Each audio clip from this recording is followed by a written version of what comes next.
What is going on, everybody? Welcome back to a brand new Beasley video, and in today's video I will be still doing the last part of the mid-game guide.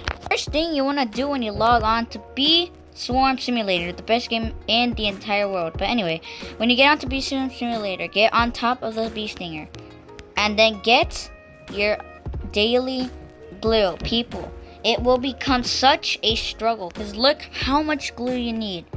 500 and 200 in total. You're gonna need 750, and don't get me started with the gummy baller. You need so much that you're gonna have into the thousands to waste. By the way, get this little star jelly you see right here. By the way, guys, I wanted to show you something, or I guess tell you something that a lot of Beestorm players want to do, but I'm telling you, save it on for later. I want you to save on her quests for later. I know it might be a little tempting for that star tree, but trust me, you really want to save it on for later, so when you really need it. Now in the start to mid game, you don't really need star treats right now. For mid game, you just use star jellies. Your star treats are gonna be for your mythical bees, or I guess your event bees. By the way, guys, I know you guys probably want to defeat that coconut crab when you're in mid game, but please, guys, I'm literally warning you right now. And I've seen it happen to a lot of my end game friends that are turning end game. They spend all their treats, when I say all their treats and honey, all their honey and treats just right here on this treat dispenser. They waste all their treats and still take a long time to destroying that dumb coconut guy, which I also can't defeat in under 10 minutes. But okay, besides that, don't upgrade your bees until later in mid game or later in end game, because right now it's not worth spending your honey. Because if I were to spend 3 billion, like all my honey, on this dispenser, it won't really do much helping me defeat my items or honey converting. Right now, just focus on gaining honey and gaining materials and not spending. You need to save onto them. Only when you're boosting pie, spend a couple of materials, but of course, don't spend them all. I want you to save onto them, because in mid game, you really need to blend it. You really need to use your materials for blending. And when I mean blend, I'm sorry, I'm starting a lot, but when I mean you're gonna blend a lot, you're going to blend a lot. I'm literally grinding for the demon mask, and it's taking me a lot of blending. Mythical eggs, you guys are probably craving those mythical eggs, man. I know, to be honest, I need more mythics too, but it doesn't mean to just try and to get them all. It doesn't mean that. When you're trying to get mythic eggs, I would recommend you to destroy the mono chicken. The mono chicken is very easy, just that you're gonna have to destroy it very quickly. And when I mean very quickly, and by the way, this is what the fuzzy bee does. It buffs the flowers, or I guess the fields, making you produce more pollen. Like as you can see, I'm about to hit 1 million pollen, but that doesn't matter.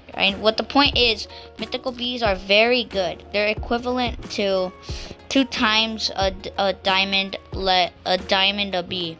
And so what I'm trying to say is you should grind the mythical egg on either the model chicken or the black bear. The black bear gives you a bunch of quests, which when you get the mythic egg, it also gives you some honey on boosts, and it'll also give you a couple of resources. And by the way, it does give you a mythic egg, like I just said. I don't know why I said that again.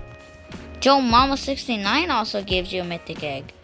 And another mythic egg you could get is from Commando Check. Eventually, I think it's level 50 or something like that. You get a mythic egg, which is pretty useful in end game and mid game. Also, the meteor shower does have a bit of a chance of dropping you a mythic egg. Just putting that out. Okay, guys, so this method is actually pretty useful for both materials, honey, and resources, which is basically materials. But this tutorial, or I guess this part, will help mostly on materials and resources. Okay, guys, so getting your sprouts, I'm gonna go one by one on what it benefits and what it downgrades. Okay, so these type of sprouts. Okay, I'm gonna drop one just to show you guys a bit of an example, and then I will explain. Okay, so the sprouts mainly drop specific things on certain fields. So one, On blue fields, it's gonna of course drop blueberries. On white fields, it's probably gonna drop pineapples to sunflower seeds. And on red fields, it's gonna drop strawberries, which are most common for each field of what I specifically said. Pretty good amounts of honey, as you can see on my screen. I'm getting pretty good amounts, but that's not really an important thing because sprouts are mainly supposed to drop resources like strawberries, sunflower seeds, pineapples, blueberries, and other types of resources. But sprouts are very helpful when you're grinding for things like, for example, the diamond mask. You need a ton of blueberries. You could either use them in blue fields, such as not blueberry. You could use it in blue flower field, bamboo, and in, dang, I forgot that field. But you could do it in up there in the 15B zone. I think you guys already know what I'm trying to say. And such as for red fields, you could use pepper patch, sunflower, no, not sunflower, mushroom, the rose field, and I'm pretty sure that's it for red. And for white, it's gonna be not sunflower. Why do I keep saying sunflower? It's going to be the, what's it called? The dandelion field, the mountaintop. Well, that's what it's called. I don't know the specific field on there, to be honest, but I'm pretty sure it's called the mountaintop. The spider field is what I like to call it. And really, that's all. But I mean, I guess you could count the cactus and the, what's it called? Dang, I forgot that one too, the pineapple patch. And dang, I forgot my fields, bro. But you guys get what I mean. Sprouts help you a lot on depending on what field you are in and what things, or I guess materials, you want to grind in to get those certain materials for sprouts. So sprouts are probably the most important thing when you're actually trying to grind for something. Alright guys, so how I said, when you save your material, when you have a bunch saved, I want you to donate your star jellies to the wind shrine. It does, not only does it give you a what's it called, a windy bee, the windy bee also gives you resources and such other stuff as wind wiles, whatever it's called, and it also gives you a pretty good chance of obtaining the windy bee because it drops you cloud vials, which when you get it or when you donate the spirit petal, the cloud vials are going to be very important. So I want you to do that at least once a week. That will help you a lot when you're trying to get the windy bee. And when I say it'll help you a lot, it will help you a lot. Because the windy bee also boosts your white and a couple of other stuff, with the tornado actually boosting some certain fields.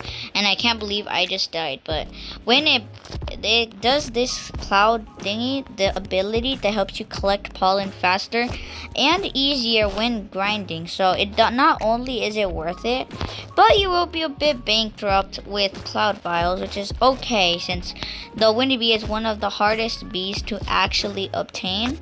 Which, I mean, for me, it's the hardest because I'm still trying to get the second petal, which is pretty hard since the spirit bearer gives you pretty hard quests to do. So it's gonna become way harder. Both that is hard. So really doing that will just make you proud. And the windy bee also buffs white pollen, which I just said. And it'll buff a lot of things when it's gifted. Instant white conversion, it buffs 2 boosts from clouds, and it grants 20% pollen from white flowers, 15 seconds, stacks up 10 times. Summons a cloud in a different field which lasts for 60 seconds, 5 plus per level. Clouds make flowers grow and grants 25 pollen to nearby players.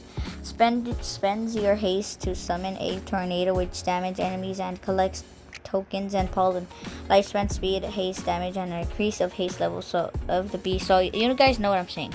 The donating to the wind shrine your star jellies daily will help you a lot for the windy bee.